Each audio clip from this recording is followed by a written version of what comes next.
And for today, personal tip po, ang aking personal payo for today, dahil payday ngayon, i-remind lang kita na kung pwede, magbayad tayo ng utang natin. No? Kumbaga, bawasan natin yung utang natin sa credit cards, sa loans natin, kung ano mang loans meron tayo, no? Or kung may utang ka sa tindahan, huwag mo kalimutang bayaran.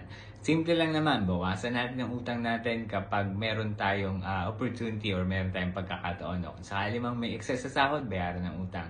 At kung maaari, actually sa akin yan, recommend ko na magbayad muna tayo ng utang bago yung ibang bagay. Dahil una sa lahat, ang liability, responsibilidad natin yan. Dahil again, ginamit natin yung perang yan. Kaya dapat marunong din tayo magbayad ng utang.